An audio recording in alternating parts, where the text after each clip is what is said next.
On the line with us is my old buddy and the editor of many of my books, Troy Miller, a West Virginia organizer with Social Security Works. He's also a writer himself. He's got a Substack, what would you call it, publication. It's called Blue Ridge Breakdown, blueridgebreakdown.substack.com. But at in this context, at socialsecurityworks.org. And Troy's Twitter handle is Troy N. Miller, spelled just the way it sounds, N like Nancy. Although I'm sure it's not Nancy. Hey, Troy, welcome back to the program. Hey, Tom, can you hear me okay? Just fine, sir. Yeah, excellent. It's working great. So, Joe Manchin is your senator, and I caught this article that quoted you, in fact, over on Common Dreams. The headline was Progressives Slam Phony Manchin for Pushing Lower Drug Prices After Killing Build Back Better. Tell us about this, Troy.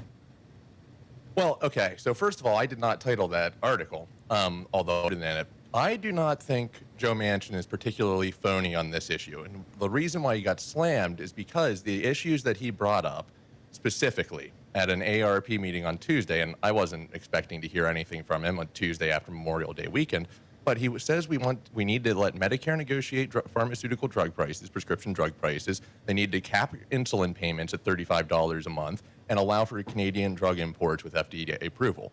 All three of these things were in Build Back Better. So I don't think people were wrong to slam him to say that he should have supported this when it was on the table in December. We were rallying Social Security Works and various organizations around the state back then in December when I was on this program about this issue.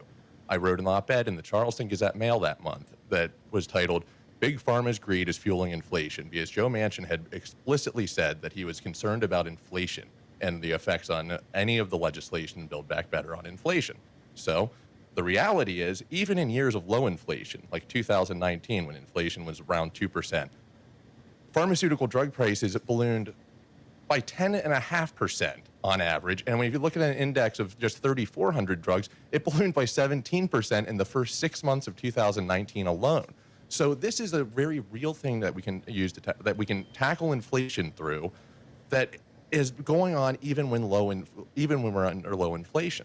So it seems to me that he's actually almost consistent on this. He has said that we needed to have Medicare negotiate drug prices like the VA does for at least a year now. He has been on record multiple times saying that. He said it earlier this year, 3 months after he killed Build Back Better. Now he said it again, and he says that, let me get the quote exactly right, the drug pricing is something we all agree on, but if we do nothing more this year, that's the one thing that must be done. Now, if this is something that must be done, and we've had these provisions in a piece of legislation, my challenge to Senator Manchin and his staff is to take the next couple hours today, maybe, or the weekend, and copy and paste those provisions out of Build Back Better, put it on his senatorial paperhead, and walk it down to Senator Sanders' office on Monday and get him to co-sponsor the damn bill.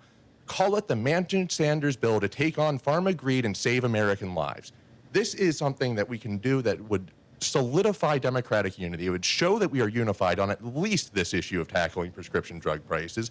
And it would show that we are unified with the 85% of Americans who think drug prices are too high, and the 87% of Americans, according to AARP polling, who think that Medicare should be able to negotiate these prescription drug prices.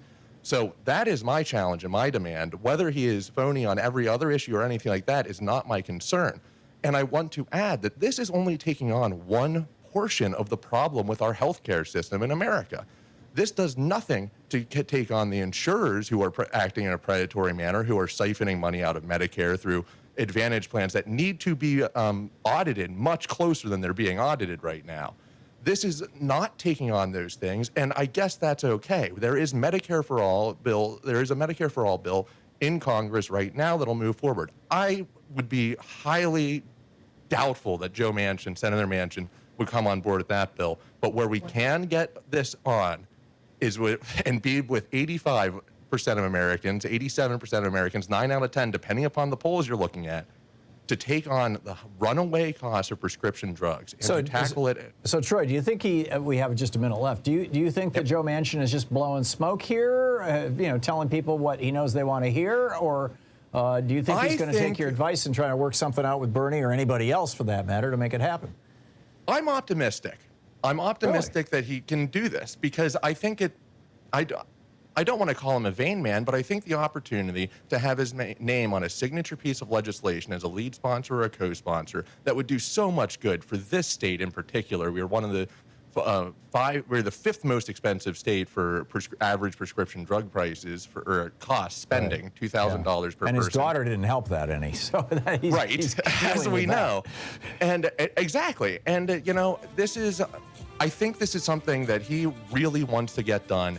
I want to believe that he really wants to get it done, and I think we can, and we can show real Democratic unity, get a Manchin-Sanders bill across the thing, and run on that in November with the whole damn party. Thank you so much for the time, Tom. Sure. Troy Miller, BlueRidgeBreakdown.substack.com, SocialSecurityWorks.org, Twitter, Troy N. Miller. Troy, thanks a lot.